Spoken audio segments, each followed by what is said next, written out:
वंदे वंदे वंदे Bharatiya Janata party, Bharatiya Janata party. और मोदी जी का भाषण सभी ने ध्यान से सुना और इसलिए आप सभी का मैं तहे दिल से धन्यवाद अदा करती हूँ। ऐसे ही साथ और सहकार हमें लाभों, आपकी सेवा यहाँ पे उपस्थिति जरूर रहेगी। सिन्हा साहब जैसे हमारे बीच में हमको सहकार्य करते रहेंगे, ऐसे मैं अपेक्षा करती हूँ। सभी को पुनः से एक बार स्थापना दिवस की शुभेच्छा देती हूँ। धन्यवाद। जय हिंद, जय माता। भारत माता की जय, भारत माता की जय। इसके अलावा आज स्थापना दिवस के उपलक्ष्य में हनुमान जन्म उत्सव पे यहाँ पे कार्यक्रम है, जो कि दिन में 3 बजे से शुरू होकर रात को 9 बजे तक चलेगा। भजन संध्या सब कुछ रहेगा। आप सब लोग यहाँ पे अवश्य पधारें। इसी जगह पर जय हनुमान।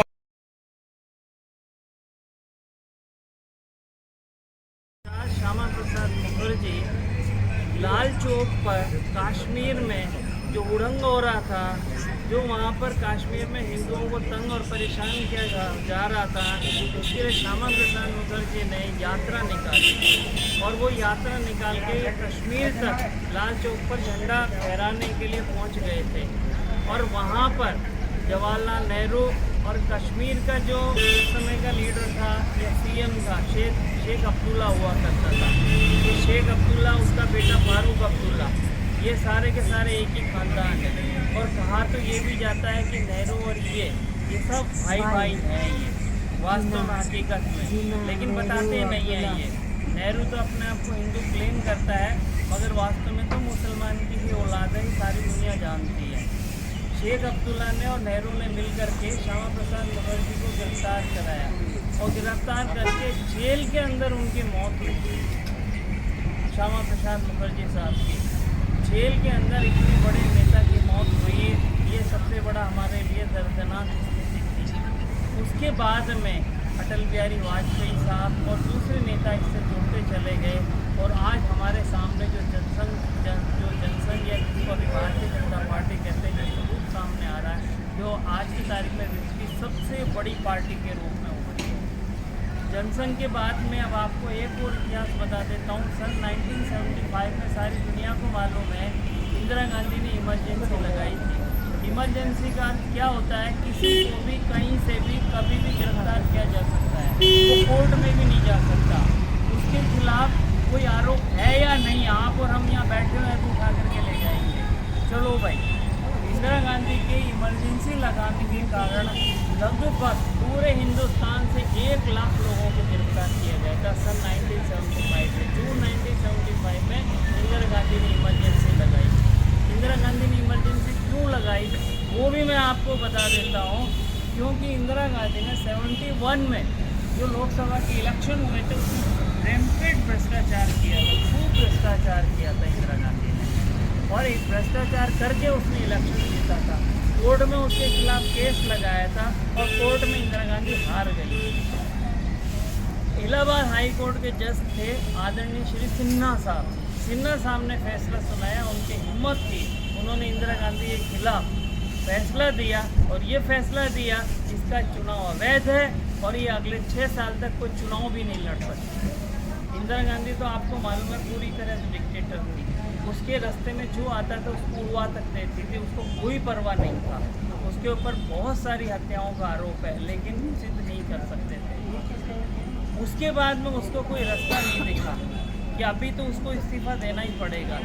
उधर से फैसला आया, दूसरे तीसरे दिन ही उसने हिंदुस्तान में इमरजेंसी लगा करके लोगों के फंडामेंटल राइट्स को सस्पेंड कर दिया। कोई आप अदालत में नहीं जा सकते।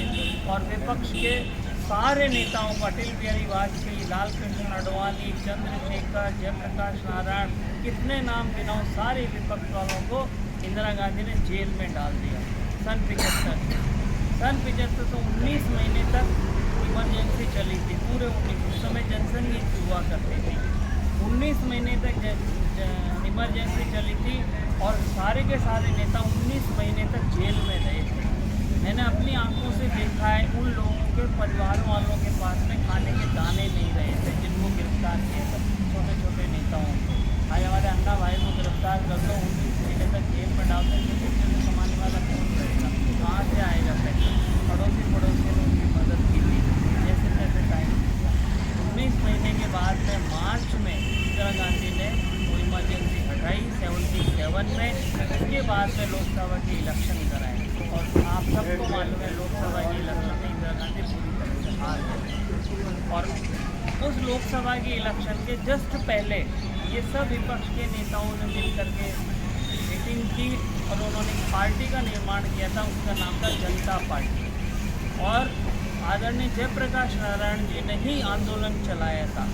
उसके पहले 75 में इमरजेंसी लगी थी, उसके पहले भी पूरे हिंदुस्तान में जयप्रकाश नारायण ने इंदिरा गांधी के खिलाफ आंदोलन चलाया था।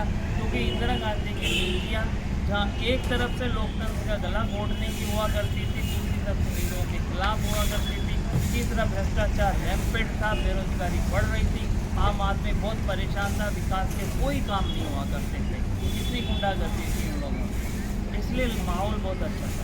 77 में इमरजेंसी हटने के बाद में जयप्रकाश नारायण के नेतृत्व में सारी की सारी विपक्षी पार्टियां एक हो गई। एक जगह पर उन्होंने मीटिंग किया और सब ने अपनी अपनी पार्टियों को जनता पार्टी में समर्पित कर दिया।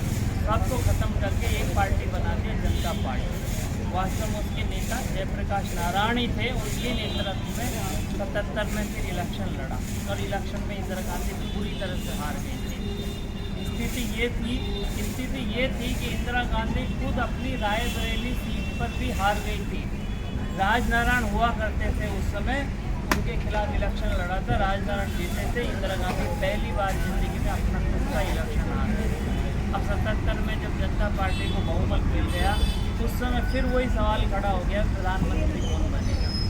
तो प्रधानमंत्री जैसे तैसे मोरारजी देसाई को प्रधानमंत्री बनाया, लेकिन अलग अलग घटक के लोग थे। एक लोकदल था, एक जनसंघ था, कोई दूसरी पार्टी थी, कोई तीसरी पार्टी थी। सबका मेल मिलाप इतना हो नहीं पाया, सबको सत्ता चाहिए थी। और उसके बाद में तो जो स्टेट गवर्नमेंट के इलेक्शन हुए, यूपी के हुए, बिहार के हुए, राजस्थान के हुए, MP के हुए, उड़ीसा के हुए, सब जगह कांग्रेस हारी और सब जगह जनता पार्टी की सरकार बनी। लेकिन उसके बाद में इंदिरा गांधी तो जानते ही आप बहुत बड़ी राजनीतिज्ञ थी, बहुत बड़ी कहना चाहिए का डिप्लोमेटिक थी, गेम खेलना आता था, उसने जनता पार्टी का विचार। और राजनारायण और चरण सिंह भी हुआ करते थे, चरण सिंह के वो यूपी के नेता हुआ करते थे, किसान नेता थे, उनकी बहुत अच्छी पकड़ थी यूपी के अंदर। उनको तोड़ लिया, उनको बोला हम तुमको प्राइम मिनिस्टर बना देते हैं, तुम जनता पार्टी से बाहर आ जाओ। वो जनता पार्टी से अपने लोगों को लेकर के बाहर आ गए। इंदिरा गांधी ने उनको सपोर्ट दे दिया और उनको प्राइम मिनिस्टर बना दिया। मोरारजी देसाई को इस्तीफा देना पड़ा, चौधरी चरण सिंह प्राइम मिनिस्टर बना। इंदिरा गांधी का गेम प्लान हो गया पूरा, उसको कोई उनको इंटरेस्ट भी नहीं था। और आप आश्चर्य करेंगे, चौधरी चरण सिंह मुश्किल से महीने 2 महीने प्राइम मिनिस्टर रहा, लोकसभा में कभी जाकर के स्पीच तक भी नहीं दे पाया। उसके पहले ही इंदिरा गांधी ने अपना सपोर्ट वापस ले लिया, तुम भी जाओ गड्ढे में जाओ। अब उसका भी सपोर्ट वापस ले लिया तो एक ही रास्ता बचा, 1980 में वापस भी लोकसभा का इलेक्शन। क्योंकि इनकी इमेज बिगड़ गई थी, सब कुछ खराब होगा, तो 80 में जब ये स्थिति बनी तब जनसंघ जो अपना भारतीय जनता पार्टी थी उससे अलग उनका भी जनता पार्टी में दम नहीं रहा है, अपने बाहर निकल गए। 80 में इन्होंने फिर जनसंघ की जगह नई पार्टी बनाई, उसका नाम था भारतीय जनता पार्टी। 6 अप्रैल 1980 को आदरणीय वाजपेयी साहब, अडवाणी साहब ये सब ने मिलकर के 6 अप्रैल 1980 को जनता पार्टी से चूँकि अलग हुए थे, इसलिए जनता पार्टी शब्द वहाँ से लिया और उसके आगे भारतीय लगा दिया और भारतीय जनता पार्टी के हमारे ये हमारा इतिहास रहा। 6 अप्रैल 1980 को भारतीय जनता पार्टी की स्थापना होने के बाद में इलेक्शन हुए थे। उन इलेक्शनों में इंदिरा गांधी को जीत नहीं था, दिख भी रहा था, माहौल बिगड़ गया था। तो 80 में इंदिरा गांधी वापस चुन करके आई। फिर उसके बाद का भी मैं आपको एक और इतिहास बता देता हूँ। फिर उसके बाद में इंदिरा गांधी को सब जगह अपनी सरकारें चाहिए थी।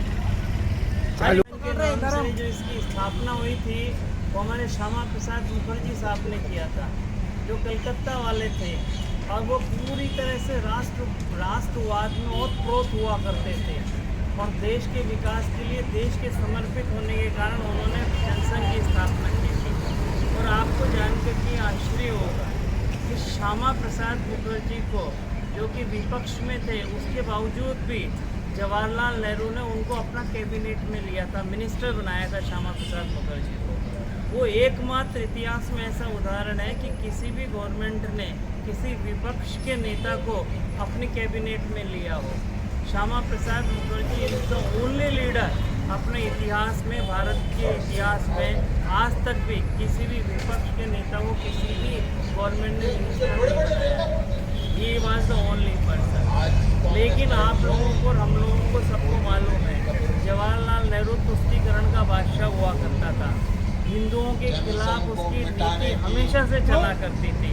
इसलिए श्यामा प्रसाद मुखर्जी ने उनसे इस्तीफा देकर के जनसंघ की स्थापना की थी। और ये जनसंघ की स्थापना एक देश माता की